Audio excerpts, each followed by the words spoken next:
Gostaria já de iniciar o nosso evento teológico revelando a nossa fraqueza, tá? Qual fraqueza? Gostaria já de revelar de antemão que não conseguimos conhecer Deus em sua plenitude. Se você veio aqui nessa noite achando que você vai conhecer Deus na sua plenitude, eu sinto lhe informar e acabar com a sua expectativa, mas isso não vai acontecer. Até porque um dos atributos de Deus é sua infinitude. Ele é infinito. Mas isso não é negativo. Não pense isso como negativo. Aliás, isso é muito positivo. Me pergunte por quê. Por quê? Você só mexeu a boca. Me pergunte por quê. Por quê? Porque como ele é infinito, isso só dá cada vez mais um desejo de nós conhecer ele todo dia, cada vez mais. Amém. Então, pela sua infinitude, significa que nunca seremos capazes de conhecê-lo por completo. Dessa forma, nunca nos cansaremos de ter prazer na descoberta infindável da sua excelência e da sua grandeza. Abra sua Bíblia comigo em dois textos. Gênesis capítulo de número 1, versículo 1. E depois percorra para Êxodo capítulo 3, versículo 14.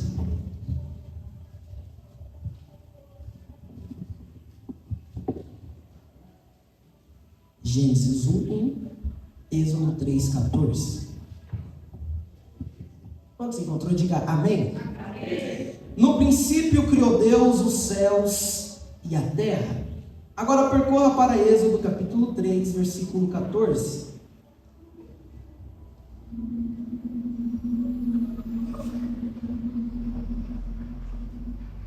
E disse Deus a Moisés: eu sou o que sou. Disse mais: assim dirás aos filhos de Israel: o eu sou me enviou a vós. Vamos dar início. Podem se assentar, pode tomar o seu assento. Quem trouxe papel e caneta aqui, deixa eu ver. Aleluia, você vai anotar bastante aí hoje. Hoje damos início então à deidade do Pai. É verdade, para iniciar a respeito de Deus, vamos iniciar pelo primeiro versículo da Bíblia, Gênesis capítulo 1, versículo de número 1. No princípio criou Deus, que no hebraico é, na sua forma original, Bereshit bara Elohim. Repita comigo: Bereshit bara Elohim. Agora fixe seus olhos para cá. Essa palavra normalmente é traduzida como no princípio criou Deus. Mas quando olhamos ela na sua forma original, que é o hebraico, esta palavra Bereshit, quando dividimos ela em duas, Urishit vem de início, princípio, começo. E logo em seguida tem a sua preposição inseparável, que é o artigo B. O artigo B ele vem de em, dentro de, no meio de. Logo, a palavra mais exata e mais ideal para traduzir o Bereshit seria em princípio. Repita comigo: em princípio, ou em início, ou em começo. Logo, a palavra seria e a frase ficaria: em princípio criou Deus, trazendo um artigo indefinido, como se o momento da criação ficasse em aberto. E de acordo com as regras gramaticais do hebraico, esta frase, ela não tem início, nem meio e nem tem fim. É um artigo indefinido. E a pergunta que fica é: por que o princípio não tem começo?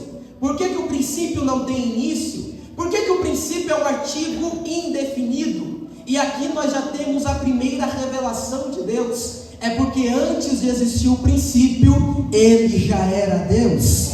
Eu vou repetir. Antes de existir o princípio, ele já era Deus. Antes que o sol despontasse pela primeira vez no horizonte, ele já era Deus. Antes que o seu relógio marcasse horas, minutos e segundos, ele já era Deus. Antes que o seu calendário marcasse dias, meses, séculos e anos, ele já era Deus. Isaías capítulo 43, versículo 13: antes que houvesse dia, eu sou. Salmos 90, versos 2: antes que os montes se formassem, tu já eras Deus. João capítulo 8, versículo 58. Na verdade, eu vos digo, antes que Abraão existisse, eu sou. Colossenses capítulo 1, versículo 17. Paulo vai testificar dizendo: Ele é antes de todas as coisas e nele tudo subsiste. Êxodo capítulo 3, versículo 14. Ele vai aparecer a Moisés e vai dizer: Moisés, o eu sou, ou seja, o autoexistente. Ele não depende do universo, aliás, o universo que depende dele. Ele apenas existe e só ele sabe de onde ele veio. Oh, glória! Então a primeira revelação que já temos aqui a respeito da divindade do Pai, anote aí: ele é autoexistente. Ele é autoexistente. Deus, ele não teve origem, ele simplesmente foi, ele é e sempre será. Ele é autoexistente. É por isso que tem uma promessa messiânica lá em Isaías capítulo 9, versículo 6. Jesus é apresentado como Pai da eternidade. Aquilo que você tem um pouco de noção a respeito da eternidade, um pouco de noção que você tem a respeito da eternidade, provém dele. Imagine a grandeza, a plenitude, a dimensão, a soberania desse Deus. Deus, ele é absolutamente dependente de tudo. Para Deus existir, ele independe de qualquer coisa que está ao seu redor. Ele é altamente independente, totalmente absoluto, e somente Deus sabe como ele existe. Aleluia. Então a primeira revelação que temos é que ele é autoexistente. É por isso que quando ele apresenta a Moisés, o eu sou. Essa palavra eu sou, esse artigo, ela vem de um verbo ser. Ou seja, quando Deus fala para Moisés, ele não fala eu fui, ele não fala eu serei, ele fala eu sou, comprovando a Moisés, não somente a ele, mas a toda a humanidade, a sua autoexistência. Ele existe por si mesmo. Ele não é apenas independente, como também ele faz tudo depender dele. Aleluia. Meu Deus. Mas Vitor, como que podemos provar a existência de Deus? Se ele é autoexistente, tem outros meios, com certeza. Eu queria te apresentar aqui pelo menos 5, mas se não der tempo eu te apresento pelo menos 3. A primeira visão que vamos apresentar aqui, testificando a autoexistência de Deus, é a visão cosmológica. Anote aí, cosmológica. Cosmológica. Essa palavra é uma palavra grega de cosmo, que vem de mundos.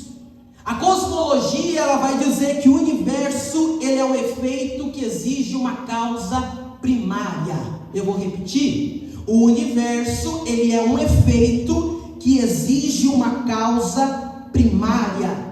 Na cosmologia, ela vai dizer que se esse universo, com toda a sua operacionalidade, com toda a sua simetria, esse universo tão perfeito, para ele existir e funcionar tão perfeitamente, é necessário de uma causa primária. E essa causa primária, eu nem preciso responder quem é. Só com seu glória a Deus você já vai saber. Aleluia. Esta causa primária só pode ser Deus. Aleluia. Pastor, abre para nós Salmos 19, versículo 1. Tem um microfone aqui para o pastor? Pega o microfone para o pastor. Salmos 19, versículo 1. Deus é a causa fundamental de todas as coisas. Som. 1, 2. Abra sua Bíblia, Salmos 19, verso 1. Os céus anunciam a glória de Deus e o firmamento revela as obras de suas mãos. Meu Deus. Então, a cosmologia vai dizer que o universo precisa de uma causa. E o salmista vai dizer que os céus proclamam a glória de Deus. Então esta causa que o universo existir tão simetricamente só pode ser a existência do nosso Deus Todo-Poderoso, porque todo efeito precisa de uma causa, e a causa só pode ser o Jeová. Aleluia. Pastor, agora abra Hebreus capítulo 3, versículo 4. Hebreus capítulo 3, versículo de número 4.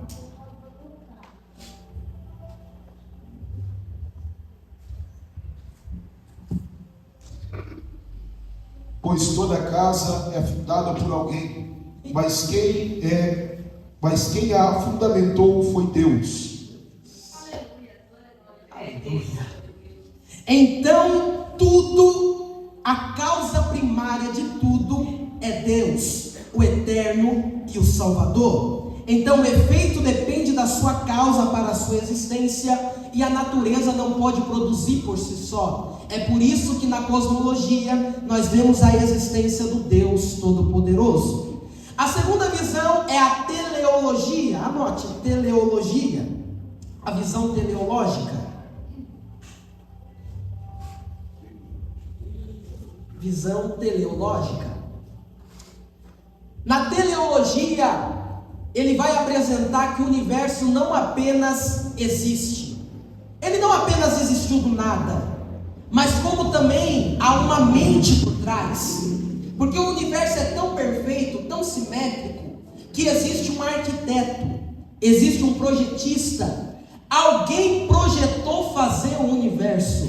Meu irmão, se você estudar um pouco de astronomia, você vai ver cada detalhe particular que o universo tem, que se movesse pelo menos 1/10, tudo entraria em desproporção. Mas nós vemos que na visão teleológica, Deus ele não é apenas o Criador, mas ele também é o arquiteto, o projetista, e ele projetou todas as coisas. Então ele é a mente por trás de tudo existir. Paulo vai testificar isso. Pastor, abre para nós. Paulo vai testificar em Romanos capítulo 1, no versículo 18 ao 20. Romanos capítulo 1, versículo 18 ao 20. Porque a ira de Deus se revela do céu contra toda a impiedade e injustiça dos homens, que detêm a verdade pela injustiça. Porque o que se pode conhecer a respeito de Deus está claramente revelado entre eles, pois Deus o tornou conhecido. Pois desde a criação do mundo, os atributos invisíveis de Deus, seu eterno poder e a sua própria divindade, podem ser reconhecidos e percebidos nas coisas que foram criadas, de modo que tais homens são, portanto, indesculpáveis. Então esse projetista que pensa de antemão o que vai criar todas as coisas de acordo com a sua natureza, cada um para a sua funcionalidade, esse projetista na visão teleológica só pode ser Deus, o Todo-Poderoso. Temos mais uma visão, que é a visão antropológica. Anote, antropológica, a visão antropológica. Esta palavra é uma palavra grega também. Antropos vem de homem, humanidade, criação. O que a visão antropológica vai dizer? A visão antropológica vai dizer que já que o homem é um ser moral e intelectual, deve ter um criador que também seja moral e inteligente. Na antropologia nós vemos que a consciência e a natureza emocional do homem argumenta em favor da existência de Deus. Eu vou repetir para você anotar essa frase, meu Deus. A consciência, a natureza emocional do homem argumenta a favor da existência de Deus. Pastor, Atos capítulo 17, versículo 29. Atos 17, versículo 29. Sendo, portanto, geração de Deus, não devemos pensar que a divindade é semelhante ao ouro, à prata ou à pedra, trabalhados pela arte e pela imaginação do homem. Então, todo homem, ele tem dentro de si um vazio do tamanho de Deus. Todo homem, ele carece e sabe da existência desse Deus. É por isso que se você pegar um ateu, por mais ateu que ele for, e ele seja, quando ele chegar no dia mais triste da sua vida, que podemos considerar a morte, pode ter certeza que no finalzinho da sua vida, só há um nome que ele vai clamar. E qual é esse nome? Deus. Porque na visão antropológica nós sabemos que o homem tem essa necessidade. Aliás, como você sabe o que é certo e o que é errado? Você já se perguntou como você sabe o que é certo e o que é errado? Hein? Quem tem filho pequeno aqui? Quem tem filho pequeno? Quando o seu filho quebra aquela sua xícara, aquela xícara que, meu Deus, aí ele já logo se esconde porque ele sabe o que ele fez é errado, não é? Ele sabe que aprontou. Como que uma criança já sabe o que é certo e o que é errado? Só uma justificativa, porque o legislador colocou dentro de você um senso de justiça. O legislador colocou dentro de você aquilo que é certo e aquilo que é errado. É por isso que na visão antropológica nós já vemos a existência também de um Deus. Porque dentro de você há uma lei, há uma regra, há um estatuto, e quem colocou esse padrão de conduta em forma de moral só pode ser Deus.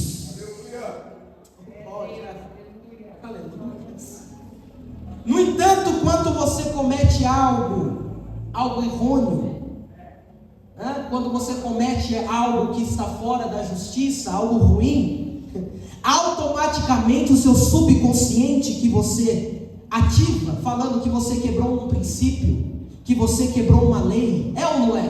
É ou não é? Fala, sim ou não, igreja? Sim. Isso é mais uma prova da existência desse Deus, porque o legislador colocou em você um senso de justiça. Há mais duas visões, mas eu não sei se vai dar tempo, mas eu vou falar rapidinho. Meu Deus. A outra visão é uma visão ontológica. A visão ontológica, ela vai dizer que o universo depende ontologicamente da sua causa. Pregar, meu Deus, Vitor, o que você está falando? Vou te explicar. Vou dar um exemplo de uma maçã. A superfície de uma maçã, ela depende ontologicamente da maçã. Se a maçã não existir, não existe a superfície da maçã. Então, na ontologia, nós só podemos ver também a existência do Deus Todo-Criador, porque o universo só existe porque ontologicamente existe um Deus, arquiteto, projetista e dono de todas as coisas. A outra visão, vou falar bem rapidinho, é a crença universal. Um grande historiador vai dizer que você pode encontrar país sem lei, sem cultura, sem moeda, mas você nunca vai encontrar um país sem liturgia, sem ritual e sem sacrifício ao Deus. Porque há uma crença universal. Todo mundo tem dentro de si um inconsciente que sabe que existe, que há algo superior, que existe um Deus supremo. Então, na crença universal, nós também podemos ver a existência de Deus.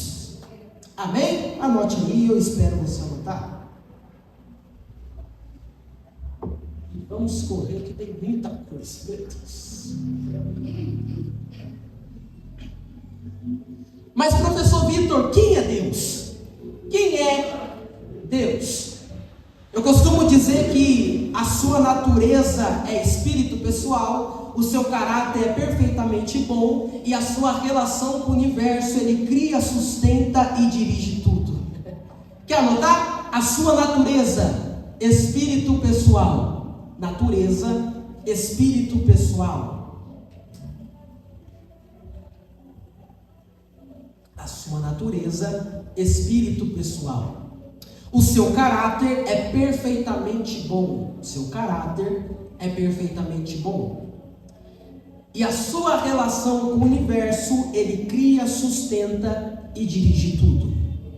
Cria, sustenta e dirige tudo.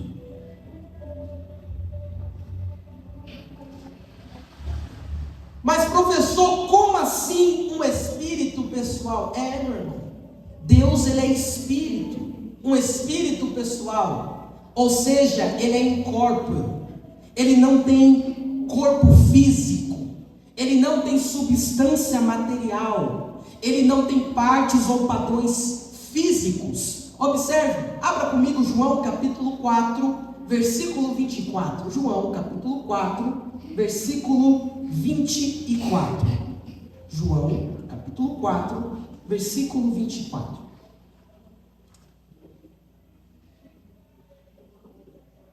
João 4, 24. Quem encontrou pode ler em alta voz. Deus é espírito e é necessário que os seus adoradores o adorem em espírito e em verdade. Então aqui João já deixa claro a respeito deste Deus. Primeiro ponto, ele é espírito. Ele não tem corpo material com sangue e carne. Ele tem um corpo espiritual. O nosso grande problema é querer provar a existência de Deus com características materiais, com provas físicas, com substâncias materiais. É a grande história do dragão na garagem. Você já escutou a história do dragão na garagem? Já escutou? O menininho falou assim: tem um dragão na minha garagem. E ele saiu correndo pelo vilarejo gritando: tem um dragão na minha garagem. Então todo o vilarejo se reuniu com o menino e falou: ok, vamos lá na sua garagem ver esse dragão. Aí saiu todo mundo, deixou o trabalho, deixou a família, só para ver o dragão na garagem do menino. Quando abre a garagem, cadê o dragão? Não tem. Aí o menino fala: que eu esqueci de avisar que o meu dragão é invisível. Aí o grande sábio fala: então, ok, então vamos jogar sal pelo chão, pelo menos a gente vê a pegada dele. Aí o menino falou: que eu esqueci de falar que ele voa.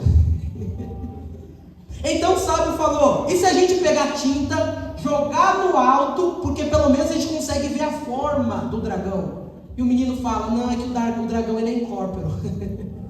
Então esse é o nosso Deus. Ele é invisível. Não tem como provar ele com provas materiais. Talvez esse que é o grande problema do ateu e o grande problema do ateísmo. Porque o ateísmo vai fazer uma contestação negando absolutamente a existência de Deus. Porque ele não consegue provar com provas materiais, com provas físicas, a existência desse Deus. Mas o que o ateu não sabe é que Deus é espírito e ele procura aqueles que adoram em espírito e em verdade.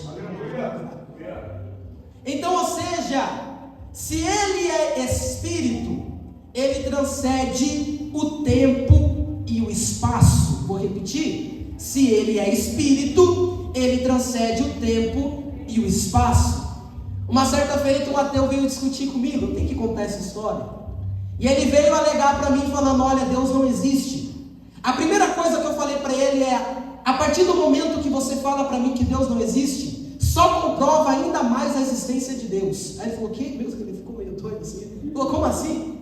Falei: quando você fala para mim que Deus não existe, só comprova mais ainda a existência de Deus. Aí ele perguntou: como assim? Eu falei: porque primeiro ponto, Deus é espírito. Então ele transcende o tempo e o espaço. Ele está presente em todos os lugares. Então a partir do momento que você fala para mim que Deus não existe, quer dizer que você transcendeu o tempo, transcendeu o espaço, você foi em todos os lugares possíveis e conseguiu ver que Deus não existe. Então você que é o Deus.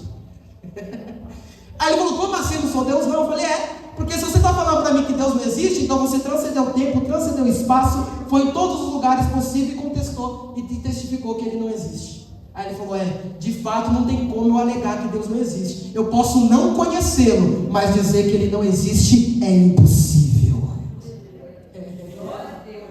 Então, primeiro ponto, vamos lá, recordar o que você já notou. Primeiro, ele é autoexistente. Segundo, ele é um espírito pessoal. Terceiro, ele transcende o tempo e o espaço. Primeiro, autoexistente. Segundo, espírito pessoal. Terceiro, ele transcende o tempo e o espaço.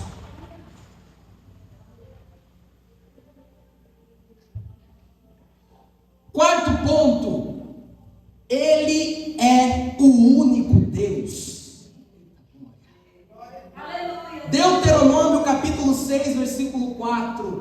Deus vai dizer: o Senhor nosso Deus é o único Senhor. Deus, ele não divide a sua glória com ninguém. Diferente de uma teoria errônea para provar a existência de Deus, conhecida como politeísmo, o politeísmo vai dizer e é um culto, vamos dizer assim, a vários deuses. O politeísmo é um culto a vários deuses. Isso é uma característica da religião antiga. Era muito comum na religião antiga você adorar vários deuses. Na Índia, meu irmão, na Índia, acredita-se que há cerca de 13 milhões de deuses. Acredita nisso? 13 milhões de deuses. Tem mais Deus do que habitante. 13 milhões de deuses. Mas o que eu quero que você entenda é que todo politeísta, ele tem a ideia de um Deus. Ele tem a ideia de um Deus. Só que a ideia que ele tem de um Deus é um Deus finito. Guarda essa palavra que eu vou falar. A ideia que ele tem de um Deus é um Deus finito. Um Deus finito. Um livro que eu gosto muito de ler, que é o Fator Melquisedeque, ele vai definir o politeísmo da seguinte forma: o politeísmo é tentar saciar a lacuna deixada por um Deus infinito. Então você vai procurar vários deuses finitos para saciar esse vazio. É por isso que você vai em busca de vários deuses, porque nada supre a infinitude do Deus Todo-Poderoso. Então eles vão procurando vários deuses finitos,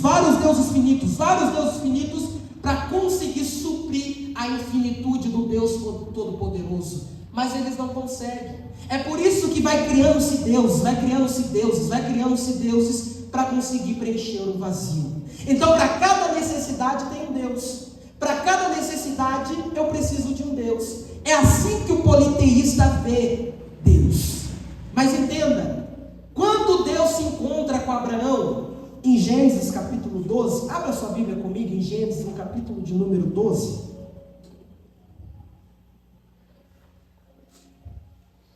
Gênesis capítulo 12, quando Deus fala com Abraão, foi por isso que Deus chama Abraão, porque Abraão ele estava neste movimento politeísta, neste paganismo, neste panteão de diversos deuses. Então Deus decide apresentar um novo movimento para Abraão, conhecido como monoteísmo, na onde só um Deus é adorado, só um Deus é exaltado, que é o Deus Todo-Poderoso. Então Deus se apresenta para Abraão, e olha, isso aqui eu acho lindo, porque os estudiosos vão dizer que aonde Abraão estava, que é ali na Mesopotâmia, a antiga Babilônia, existia cerca de 500 deuses. 500 deuses. Para cada necessidade um Deus. Para cada necessidade eles tinham um Deus. Mas então Deus decide aparecer para Abraão nesse movimento politeísta, neste panteão. Deus decide aparecer e se encontrar com um homem que tinha várias opções, mas Deus decidiu ser a única opção. Vou ter que repetir, que você tem que anotar essa frase. Deus decide se encontrar com um homem que tinha várias opções, mas ele decide ser a única opção. Porque esse é o Deus Todo-Poderoso. E eu gosto dessa ideia de Deus, de nos tirar desse movimento politeísta, de nos tirar desse movimento de diversidade, de nos tirar desse panteão e nos mostrar um único caminho, uma única porta, uma única saída, que é Ele, o Deus Todo-Poderoso. Enquanto no panteísmo, para cada necessidade você tem um Deus, agora nele você encontra tudo. Tem água, Ele te dá de beber. Tem sede, Ele te dá de beber. Tem fome, Ele te dá de comer. Precisa de alívio, Ele te dá descanso. Porque agora nele você encontra tudo. Oh, glória a Deus. Aleluia. Oh, glória. E agora eu te faço uma pergunta. Você está aí com Gênesis 12 aberto. Eu vou fazer uma pergunta e a Fabi não pode responder. Deus aparece a Abraão, né? Deus aparece a Abraão, sim ou não? Sim, perfeito. Pastor, leia para nós Gênesis capítulo 12, versículo 1, por gentileza. E o Senhor disse a Abraão: Meu Deus, então segura. Vocês falaram que Deus apareceu para Abraão, correto? Correto? Deus não apareceu para Abraão. Leia de novo, meu pastor. E o Senhor disse a Abraão: Deus não apareceu, ele disse. Por quê, Vitor? Porque Abraão estava em um movimento politeísta. Abraão estava acostumado a ver deuses. Era comum para Abraão ver deuses. Se Deus aparecesse, seria apenas mais uma divindade no meio daquele panteão. Então Deus disse assim: quer saber? Eu não vou aparecer. Eu vou fazer uma coisa que os outros não fazem. Eu vou falar.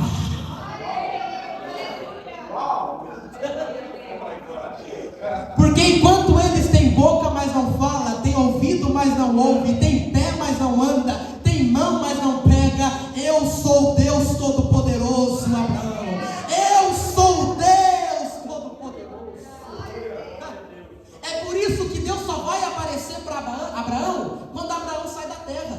Leia o texto depois. Deus só aparece para Abraão quando ele sai do politeísmo. Deus só aparece para Abraão quando ele sai deste panteão de deuses. Aí ele aparece. Enquanto isso, Deus só falou. Porque isso que é fé, meu irmão. Fé não é aquilo que vemos, fé é aquilo que ouvimos. Fé é você pisar no chão sem ter o chão. Fé é você andar no escuro e acertar a porta. Fé é você entrar no navio sem ter um mapa. Porque fé vem pelo ouvir, e ouvir a palavra de Deus. Aleluia. Então anote aí: autoexistência, espírito pessoal, transcende tempo e espaço, e ele é o único Deus.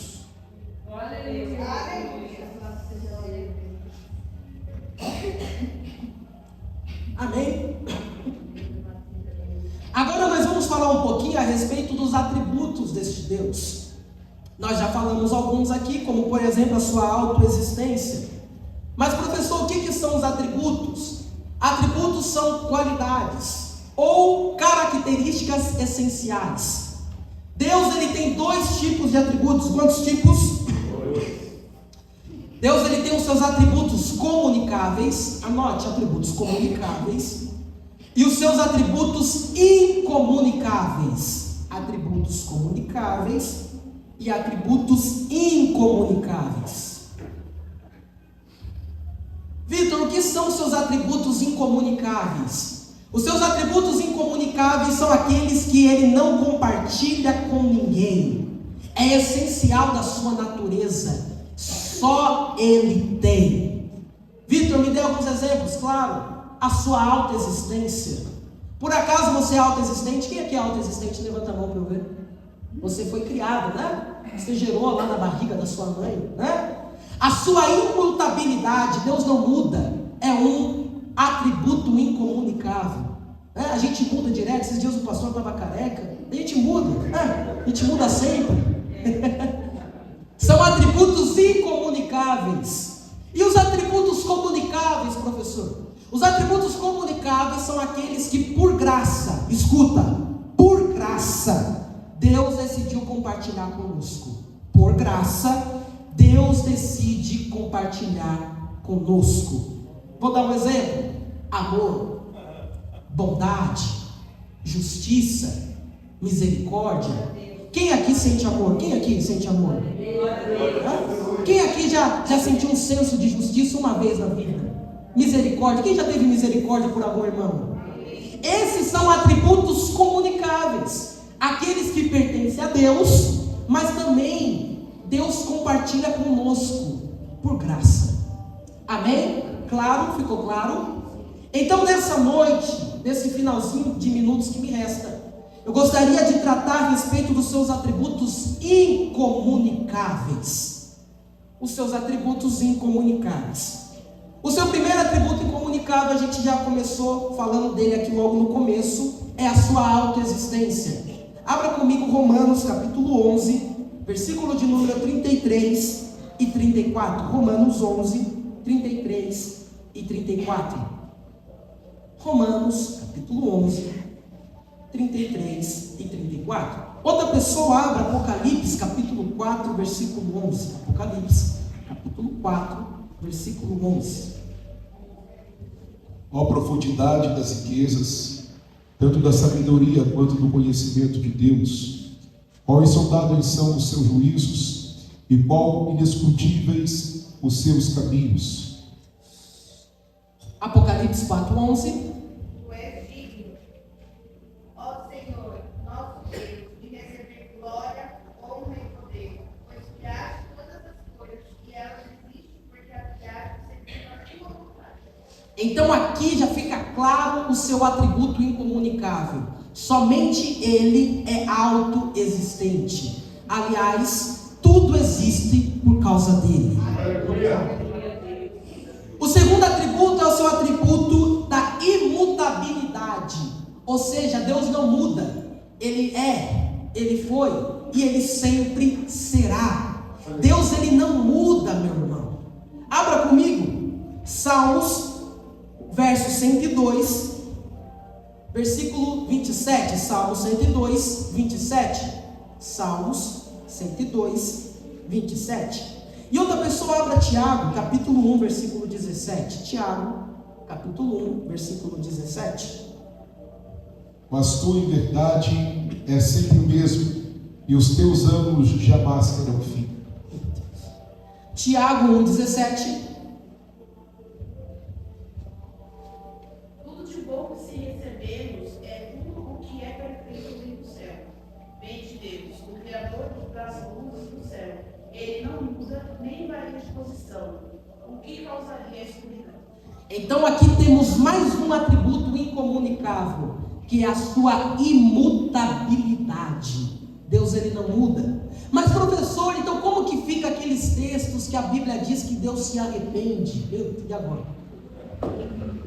Que Deus se arrepende, parece que Deus volta atrás. Né? Deus não se arrependeu de criar o homem, quando ele chega para Noé e se arrependeu Deus de criar o homem. Mudou, e agora? Mudou ou não mudou? Ele não muda. Isso nós chamamos na teologia de antropomorfismo. Professor, o que é o antropomorfismo? É quando colocamos atribuições finitas a uma entidade infinita. Quando tentamos explicar o infinito, trazemos isso para nós que somos meros mortais e finitos. Então, quando a Bíblia fala que Deus se arrepende, não quer dizer que ele mudou, não quer dizer que ele voltou atrás com a sua palavra. Quando a Bíblia diz que Deus se lembrou, Deus não se esquece. Quem acha que Deus se esquece aqui, meu irmão? Quem acha? Quem esquece somos nós. Deus não esquece de nada. Quando a Bíblia diz que Deus começou a lembrar, não significa que Deus se esqueceu, mas significa que ele vai começar a agir. Você pode ler o texto. Quando a Bíblia fala que Deus se lembrou, você continua o texto e vai ver a mão de Deus começando a agir. Então não significa que Deus voltou atrás, não significa que Deus se arrependeu. Isso é uma explicação para a gente conseguir explicar o infinito, porque o finito não consegue chegar na infinitude. Então usamos o antropomorfismo para conseguir explicar a divindade de Deus. Amém? Ficou claro? Glória a Deus. Mais um atributo deste Deus incomunicável é a sua infinitude. Ou seja, ele não tem medida, ele não tem quantidade, não tem como ver o peso dele, não tem como ver a quantidade, ele não tem medida, ele é infinito. Infinitude. E dentro da infinitude a gente já pode até elencar a sua eternidade. Ele é eterno. Aliás, ele é o Pai da eternidade. Ele transcende todo o espaço e ao mesmo tempo está presente em todo o lugar. Glória. Então aqui nós já podemos ver também mais um atributo incomunicável, que é a sua onipresença. Então na sua infinitude está dentro a eternidade e a sua onipresença. Anote aí, infinitude, dentro dela está a eternidade e a sua onipresença.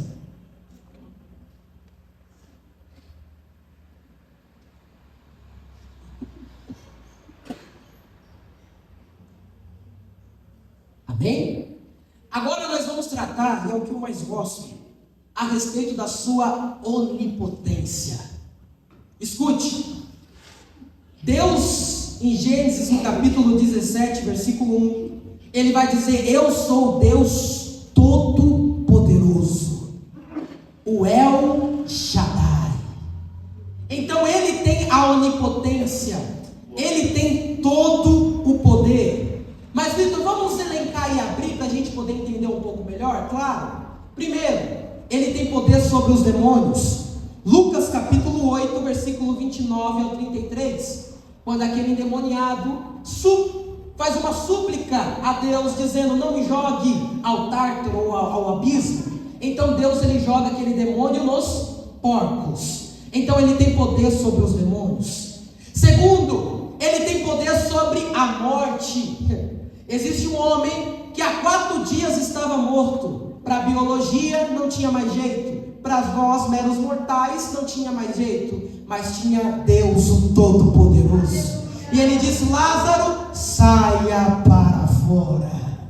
Ele também cura e ressuscita a filha de Jairo, em Lucas, no capítulo 8, versículo 49 ao 55. Terceiro, ele tem poder sobre a enfermidade.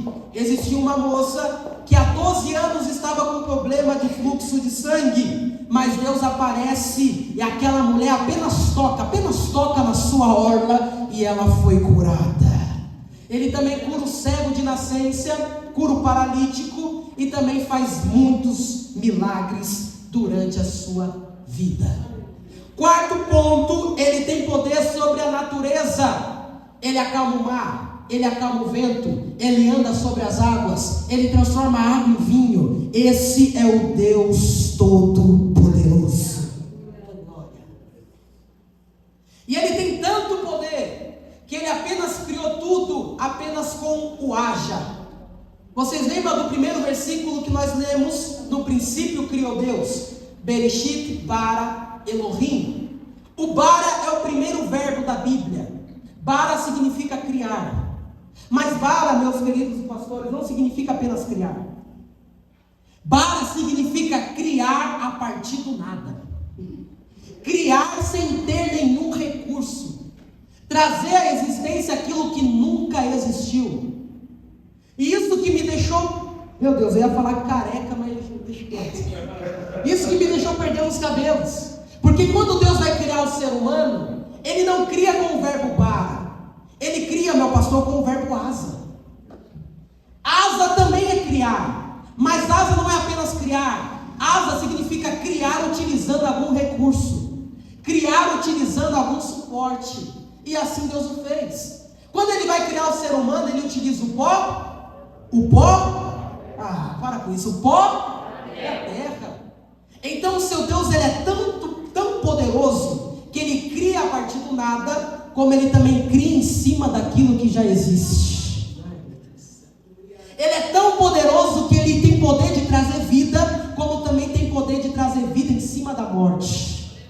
Ele é tão poderoso que Ele tem poder de criar a porta, como também tem poder de abrir a porta que já estava fechada. Ele é tão poderoso que Ele tem poder de criar botija, como também tem poder de criar azeite dentro da botija. Esse é o Deus Todo-Poderoso. Ele é o Deus para, mas Ele também é o Deus asa. Talvez as pessoas olhassem para o pó e falavam: pó é pó, terra é terra. Darley, o que dá para fazer com o pó, Darley? O que dá para fazer com a terra? Mas o nosso Deus Todo-Poderoso, Ele disse: para você é terra, mas eu sou Todo-Poderoso. Em cima dessa terra eu ainda posso fazer uma humanidade. Ele é o Todo-Poderoso. Agora, olhe para cá, eu já estou até encerrando e vamos abrir para as perguntas. Os astrônomos, olhe para cá, preste atenção. Os astrônomos ainda não têm uma ideia do tamanho do universo. Ainda não têm uma ideia do tamanho do universo. Mas eles têm uma estimativa. E eles têm certeza que o universo não é infinito, porque a infinitude só pertence a Deus. Então, na estimativa deles, eles acreditam que o universo tem 10 bilhões de diâmetros de anos-luz. Meu Deus, vou repetir. 10 bilhões de diâmetros de anos-luz. Eu vou facilitar para você entender. Para você descobrir o tamanho do universo, é só você pegar em uma ponta do universo, você vai pegar um jatinho. Esse jatinho vai ter que viajar na velocidade da luz. Professor Vitor, qual que é a velocidade da luz? A velocidade da luz é 360 mil quilômetros por segundo. Imagina 200 km por hora ali na Dom Pedro, seu cabelo já voa, né? Imagine 360 mil quilômetros por segundo. Então você vai pegar o seu jatinho, vai pegar na ponta de universo, viajar 360 mil quilômetros por segundo. Sabe quanto tempo, meu pastor, você vai conseguir chegar na outra ponta do universo? 10 bilhões de anos. Então, para você saber o diâmetro do universo, você vai viajar 360 mil quilômetros por segundo e você vai viajar durante 10 bilhões de anos. Aí você vai conseguir chegar de uma ponta até a outra. Mas só para você ver, se você não der glória, eu vou ter que aí te balançar. Abra comigo Isaías capítulo 42, Isaías capítulo 40, versículo 12. Isaías capítulo 40, versículo de número 12. Isaías 40, 12. Quem tem medido as águas na concha da sua mão, e repartido o céu em poções com a palma da mão, e incluindo o pó da terra em uma medida, e pesado os montes e as colinas em balanças. Meu Deus. Então, para o ser humano conseguir medir o universo, ele vai ter que viajar 10 bilhões de anos a 360 mil quilômetros por segundo. Mas Deus, Ele apenas faz assim, ó, na palma da sua mão. Na palma da mão, Ele tem a medida exata do universo. Essa é a onipotência de Deus. O oceano tem 1 bilhão e 332 milhões de quilômetros cúbicos de água. Vou repetir, 1 bilhão e 332 milhões de metros cúbicos de água. Para facilitar, vou transferir em litros. O universo tem 1 octilhão de litro de água. Ou seja, vamos lá, 1 milhão, 2 bilhões, 3 bilhões, 4 bilhões, 5 bilhões, 7 bilhões, 7 bilhões, octilhões. Octilhões de água. Agora lê o texto de novo, Danilo. Não, para nós. Ah, você fechou. Quem está aberto aí com Isaías 40, versos 12? Lê de novo para nós, por favor. Ora, dizendo, quem pode medir as águas na concha da sua mão? Meu Deus. Ele pega o oceano e coloca na concha de sua mão. Ah, Jesus. Sabe quantas gotas de água cabem na sua mão? Pergunta aí para o irmão do lado aí. Quantas gotas de água cabem na sua mão? Pergunta para ele. Quantas gotas de água? Você sabe quantas gotas de água cabem na sua mão? Eu fiz o teste, eu fiz a conta, meu irmão. Fui colocando gotinha por gotinha assim, ó. Gotinha por gotinha. 37 gotas cabem na concha da nossa mão. Então, 1 octilhão de água é como se fosse 37 gotas para Deus. Essa é a onipotência do nosso Deus Todo-Poderoso. Ah, Jesus. Ele vai dizer que Ele mede os montes. Olha só, Ele mede os montes. Vamos pegar ali o Monte K2, ou o Monte Everest, ou o Monte Fuji. O Monte Fuji que fica no Japão. O Monte Fuji, ele tem 225 milhões de metros quadrados e 300 milhões de metros cúbicos vulcânicos. Alguns estudiosos fizeram um teste para saber quanto que ficaria para conseguir transportar o Monte Fuji. E eles viram que precisava de 10 bilhões de caminhões. 10 milhões de caminhões. Então vamos lá. 225 milhões de metros quadrados. 300 milhões de cúbicos de rocha vulcânica. 10 bilhões de caminhões. Sabe quanto tempo eles demorariam para transportar esse monte? 10 bilhões de dias. Aí Deus, sabe o que Ele faz? Isaías 40, verso 12. Ele pega o monte, pesa. Qual é o peso, Deus? 1 grama. Essa é a onipotência do nosso Deus.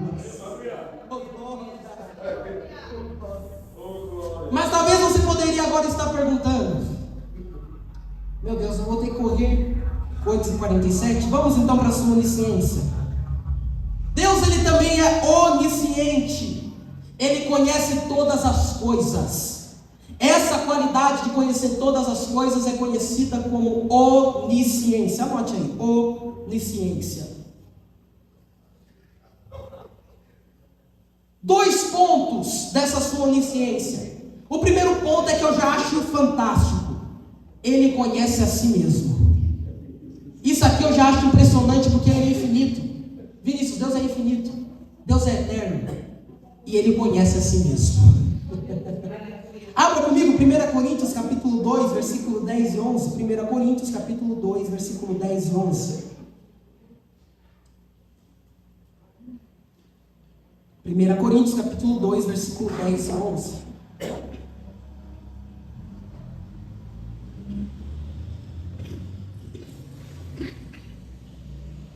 Deus, todavia, revelou a nós por intermédio do Espírito, porquanto o Espírito é tudo investiga, até mesmo as profundezas de Deus. Pois quem conhece os pensamentos do ser humano, a não ser o Espírito do homem que nele reside, assim, igualmente, ninguém conhece os pensamentos de Deus, a não ser o Espírito. Então a sua onisciência já começa por aqui, ó. Ele conhece a si mesmo. Meu Deus do céu. Ele conhece o infinito, ele conhece o eterno, ele sabe quem ele é, ele sabe de onde ele veio. Segundo ponto dessa onisciência é que ele conhece todas as coisas, ou seja, passado, presente e futuro. Ele não precisa raciocinar, ele não precisa do chat GPT, ele não é um computador grande que fica fazendo conta, não, ele simplesmente sabe. Ele simplesmente sabe. Ele conhece até os seus pensamentos antes mesmo de você pensar. Antes de você pensar, ele já sabe o seu pensamento. Olha a onisciência desse Deus. Ele tem toda a ciência. A rotação da Terra. Olhe para cá, fixe seus olhos aqui, preste atenção.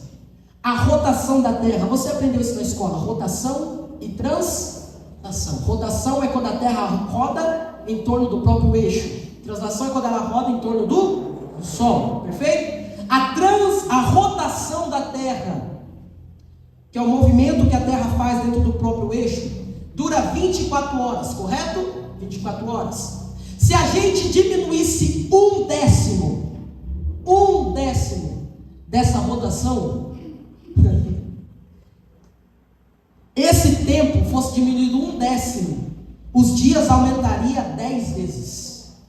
Ou seja, o dia teria 240 horas, 120 horas de dia e 120 horas de noite. Então, se aumentasse ou diminuísse um décimo, todos nós morreríamos ou de calor pelo sol na parte da manhã, ou de frio na parte da noite.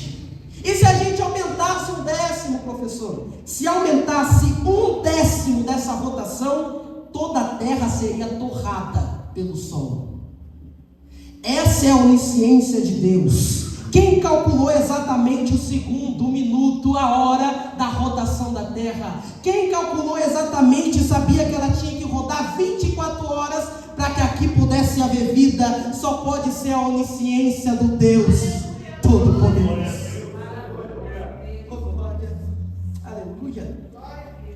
Olha para cá, a Terra, ela possui 39.387 quilômetros de diâmetro. 39.387 quilômetros de diâmetro. Se a Terra ela fosse um pouquinho menor, vamos dizer assim, do tamanho da Lua.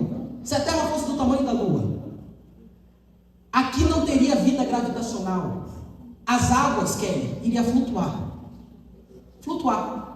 E se a Terra então, professor, fosse um pouquinho maior?